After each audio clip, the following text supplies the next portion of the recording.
The Sermon on the Mount. Matthew chapter 5. Seeing the multitudes, he went up onto the mountain. When he had sat down, his disciples came to him. He opened his mouth and taught them, saying, Blessed are the poor in spirit, for theirs is the kingdom of heaven. Blessed are those who mourn, for they shall be comforted. Blessed are the gentle, for they shall inherit the earth. Blessed are those who hunger and thirst for righteousness, for they will be filled. Blessed are the merciful, for they shall obtain mercy. Blessed are the pure in heart, for they shall see God. Blessed are the peacemakers, for they shall be called children of God.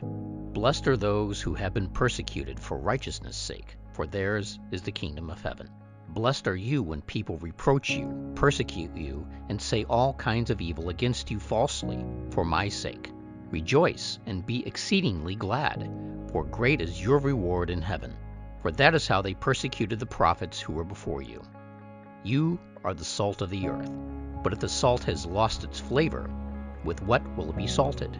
It is then good for nothing, but to be cast out and trodden under the feet of men. You are the light of the world. A city located on a hill can't be hidden. Neither do you light a lamp and put it under a measuring basket, but on a stand, and it shines to all who are in the house. Even so, let your light shine before men, that they may see your good works and glorify your Father who is in heaven. Don't think that I came to destroy the law or the prophets. I didn't come to destroy, but to fulfill. For most certainly, I tell you, until heaven and earth pass away, not even one smallest letter or one tiny pen stroke shall in any way pass away from the law, until all things are accomplished. Therefore, whoever shall break one of these least commandments and teach others to do so shall be called least in the kingdom of heaven. But whoever shall do so and teach them shall be called great in the kingdom of heaven. For I tell you, unless your righteousness exceeds that of the scribes and Pharisees, there is no way you will enter the kingdom of heaven. You have heard that it was said to the ancient ones, You shall not murder, and whoever murders will be in danger of the judgment. But I tell you that everyone who is angry with his brother without a cause will be in danger of the judgment. Whoever says to his brother, Raka, will be in danger of the council. Whoever says, You fool, will be in danger of the fire of Gehenna. If therefore you are offering your gift at the altar, and there remember that your brother has anything against you, leave your gift there before the altar, and go your way. First be reconciled to your brother, and then come and offer your gift. Agree with your adversary quickly, while you are with him on the way, lest perhaps the prosecutor deliver you to the judge, and the judge deliver you to the officer, and you be cast into prison. Most certainly I tell you, you shall by no means get out of there until you have paid the last penny. You have heard that it was said, You shall not commit adultery. But I tell you that everyone who gazes at a woman to lust after her has committed adultery with her already in his heart. If your right eye causes you to stumble, pluck it out and throw it away from you. For it is more profitable for you that one of your members should perish than your whole body to be cast into Gehenna. If your right eye causes you to stumble, cut it off and throw it away from you. For it is more profitable for you that one of your members should perish than for your whole body to be cast into Gehenna. It was also said, Whoever shall put away his wife, let him give her a writing of divorce. But I tell you that whoever puts away his wife, except for the case of sexual immorality, makes her an adulteress, and whoever marries her when she is put away commits adultery. Again you have heard that it was said to the ancient ones, You shall not make false vows, but shall perform to the Lord your vows. But I tell you, don't swear at all, neither by heaven, for it is the throne of God, nor by the earth, for it is the footstool of his feet, nor by Jerusalem, for it is the city of the great king. Neither shall you swear by your head, for you can't make one hair white or black, but let your yes be yes, and your no be no. Whatever is more than these is of the evil one. You have heard that it was said, An eye for an eye, and a tooth for a tooth. But I tell you, don't resist him who is evil, but whoever strikes you on your right cheek, turn to him the other also. If anyone sues you to take away your coat, let him have your cloak also. Whoever compels you to go 1 mile, go with him 2. Give to him who asks you, and don't turn away from him who desires to borrow from you. You have heard that it was said, "You shall love your neighbor and hate your enemy." But I tell you, love your enemies, bless those who curse you, do good to those who hate you, and pray for those who mistreat you and persecute you, that you may be children of your Father who is in heaven. For he makes his sun to rise on the evil and the good, and sends rain on the just and the unjust. For if you love those who love you, what reward do you have? Don't even the tax collectors do the same? If you only greet your friends, what more do you do than others? Don't even the tax collectors do the same? Therefore you shall be perfect, as your Father in heaven is perfect. Be careful that you don't do your charitable giving before men, to be seen by them, or else you have no reward from your Father who is in heaven. Therefore, when you do merciful deeds, don't sound a trumpet before yourself, as the hypocrites do in the synagogues and in the streets, that they may get glory from men. Most certainly I tell you, they have received their reward. But when you do merciful deeds, don't let your left hand know what your right hand does, so that your merciful deeds may be in secret. Then your Father who sees in secret will reward you openly. When you pray, you shall not be as the hypocrites, for they love to stand and pray in the synagogues and in the corners of the streets, that they may be seen by men. Most certainly I tell you, they have received their reward. But you, when you pray, enter in your inner room, and having shut the door, pray to your Father who is in secret, and your Father who sees in secret will reward you openly. And praying, don't use vain repetitions as the Gentiles do, for they think that they will be heard for their much speaking. Therefore, don't be like them, for your Father knows what things you need before you ask him. Pray like this: Our Father in heaven, hallowed be your name. Let your kingdom come. Let your will be done on earth as it is in heaven. Give us today our daily bread. Forgive us our debts, as we also forgive our debtors. Bring us not into temptation, but deliver us from the evil one. For if you forgive men their trespasses, your heavenly Father will also forgive you. But if you don't forgive men their trespasses, neither will your Father forgive your trespasses. Moreover, when you fast, don't be like the hypocrites with sad faces, for they disfigure their faces that they may be seen by men to be fasting.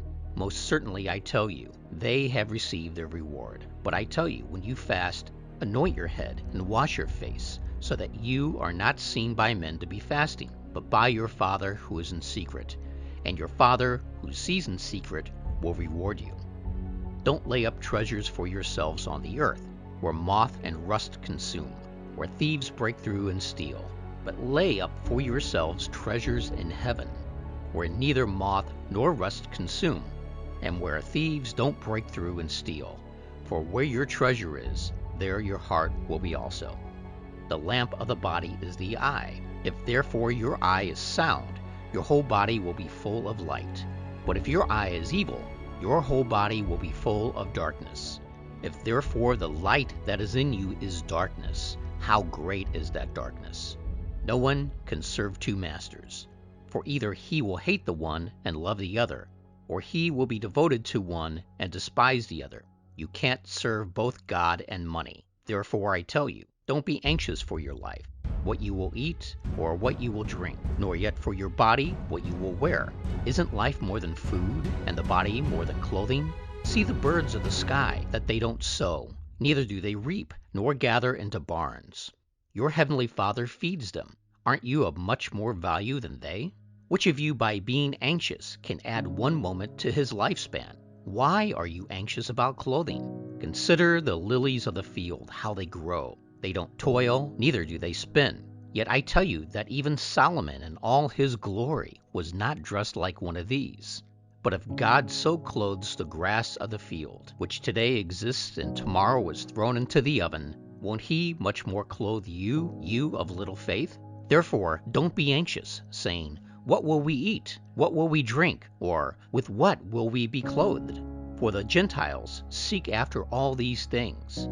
For your heavenly Father knows that you need all these things. But seek first God's kingdom and his righteousness, and all these things will be given to you as well. Therefore, don't be anxious for tomorrow, for tomorrow will be anxious for itself. Each day's own evil is sufficient. Chapter 7. Don't judge, so that you won't be judged. For with whatever judgment you judge, you will be judged, and with whatever measure you measure, it will be measured to you. Why do you see the speck that is in your brother's eye, but don't consider the beam that is in your own eye? Or how will you tell your brother, let me remove the speck from your eye, and behold, the beam is in your own eye? You hypocrite! First, remove the beam out of your own eye, and then you can see clearly to remove the speck out of your brother's eye. Don't give that which is holy to the dogs. Neither throw your pearls before the pigs, lest perhaps they trample them under their feet, and turn and tear you to pieces. Ask, and it will be given you. Seek, and you will find. Knock, and it will be opened for you. For everyone who asks receives. He who seeks finds. To him who knocks it will be opened. Or who is there among you who, if his son asks him for bread, will give him a stone? Or if he asks for a fish, who will give him a serpent? If you then, being evil, know how to give good gifts to your children, how much more will your Father who is in heaven give good things to those who ask him? Therefore, whatever you desire for men to do to you, you shall also do to them. For this is the law and the prophets. Enter in by the narrow gate, for the gate is wide and the way is broad that leads to destruction, and there are many who enter in by it. How narrow is the gate, and the way is restricted that leads to life. There are few who find it. Beware of false prophets who come to you in sheep's clothing, but inwardly are ravening wolves. By their fruits you will know them. Do you gather grapes from thorns or figs from thistles? Even so, every good tree produces good fruit, but the corrupt tree produces evil fruit. A good tree can't produce evil fruit, neither can a corrupt tree produce good fruit. Every tree that doesn't grow good fruit is cut down and thrown into the fire. Therefore, by their fruits you will know them. Not everyone who says to me, Lord, Lord, will enter into the kingdom of heaven, but he who does the will of my Father who is in heaven. Many will tell me in that day, Lord, Lord, didn't we prophesy in your name? In your name cast out demons, and in your name do many mighty works? Then I will tell them, I never knew you. Depart from me, you who work iniquity. Everyone therefore who hears these words of mine and does them, I will liken him to a wise man who built his house on a rock. The rain came down, the floods came, and the winds blew and beat on that house, and it didn't fall, for it was founded on the rock. Everyone who hears these words of mine and doesn't do them will be like a foolish man who built his house on the sand.